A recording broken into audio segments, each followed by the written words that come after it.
Greetings, ladies and gentlemen, and welcome to this narration of the web novel Humans Don't Make Good Familiars, taken from Reddit. If you're new to the series, there is a playlist listed down below, and as always, I hope that you enjoy. Chapter 81. Jake's Point of View. Suma, could you wrap me in mana and carry me? I think I'm about to collapse. I asked Suma. My legs burned, my lugs too. Every square inch of my body ached despite having already been healed.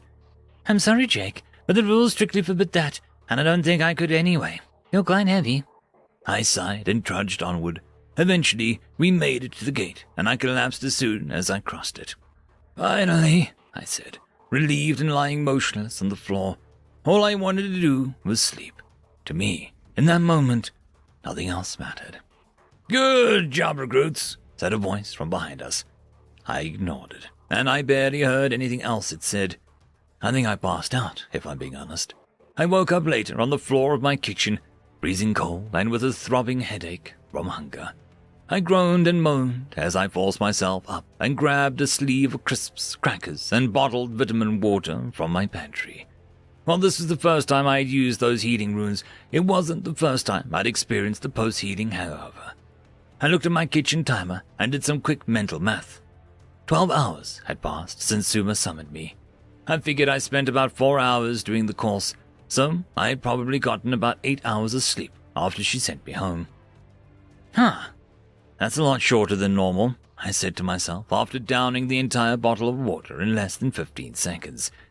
That's like half the normal time, or something. I then found myself wondering something. Suma? I asked. Oh, hello, Jake. How are you feeling? I'm okay, So, did we pass? Yes, we did, but only barely. She sounded disappointed, frustrated. I see.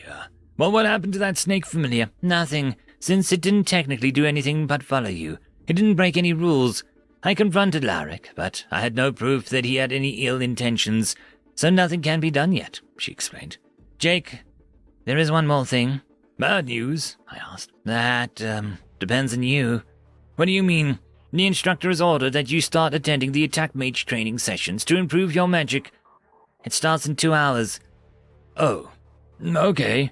I guess that makes sense. But should she give a reason? I asked, confused. I mean, you're a healing mage and I'm your familiar, so I just assumed. I said the same thing, but she said she wants you to lean into your strengths and cover your weaknesses. She believes that this is the best way to do that. Well, I'm not opposed to the idea anyway. I guess it could be interesting. What kinds of training do they do? Suma didn't know the answer, but it didn't matter, because I found out the hard way 2 hours later on their training ground. Sentinel, keep your head down and move! The instructor yelled as the group I was assigned to raced across the simulated battlefield. Explosions went off around us as fire magic spells crash-landed nearby. With me were 7 Yama, 3 of which had names, all riding their own familiars. Even you can't take a hit from one of those spells. Now go! Move faster, familiar, one of the named Niema, who was stuck in the position behind me, chirped. There were 8, including me, 15 if you included their own familiars. Then I was the 4th position from the front. The point of this training was to learn how to not be bothered by the sound of explosions going off around us by moving along the field out in the open. Our path was clearly marked, and we knew we weren't going to be hit. But we still needed to walk as if we were in the low trenches that the Niema need to fly through while they were transporting supplies on a real battlefield. We performed that training for 2 more hours, and my ears were ringing the whole time. After we finished, we went to the healers section to take care of the accidental injuries and fix our hearing. I thought we were done, until the instructor ordered all of us to get ready for attack drills at the Field 1. Normally, they would all fly there as a group, but I can't fly, and the instructor made us walk there.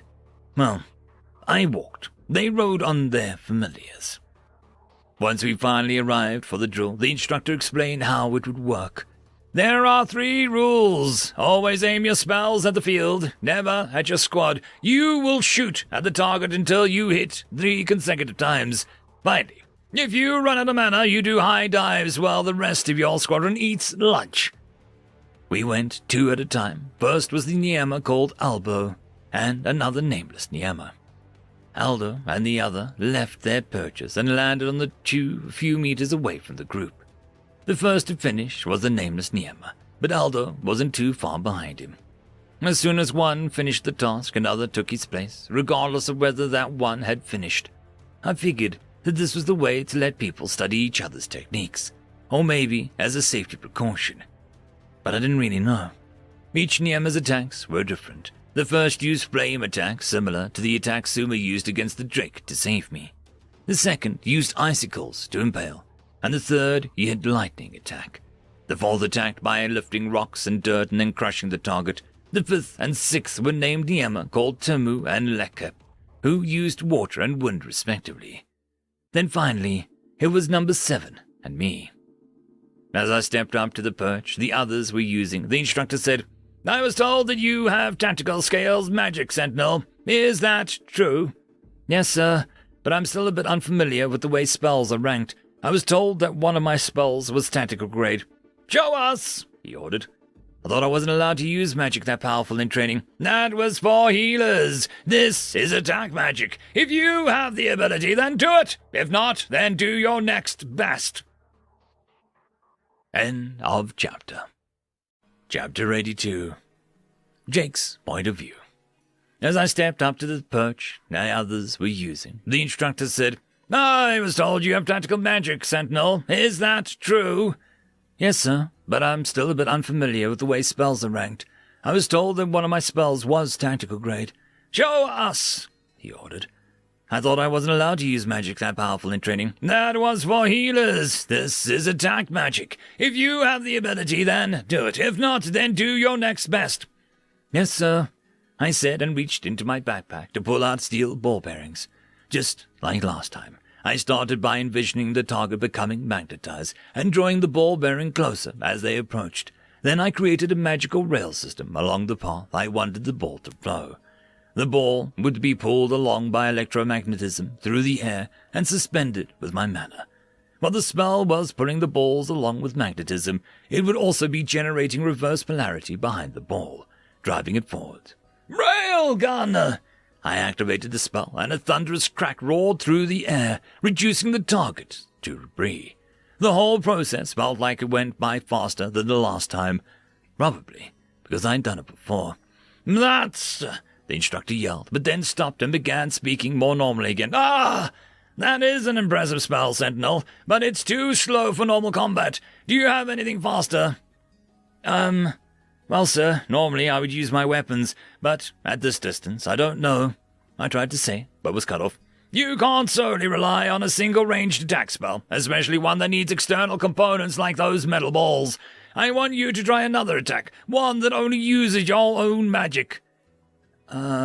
Yes, sir," I said, and decided to do a fire spell, one similar to what Sua uses.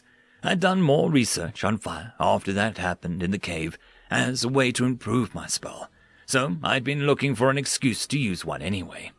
In just a moment, I'd formed a large fireball and launched it at a second target. This wasn't destroyed like the first, but it had burned even after the spell faded. "Your spells are incredibly strong, but your manifestation of them seem far too slow. You need to increase the speed of your casting, or you'll die as soon as you step into a war." "Yes, sir, I understand," I said. He was right. Compared to Suma, Vindicta, or even Von Pack, my casting was at a snail's pace, even if I was stronger than them. "How do I do that, sir?"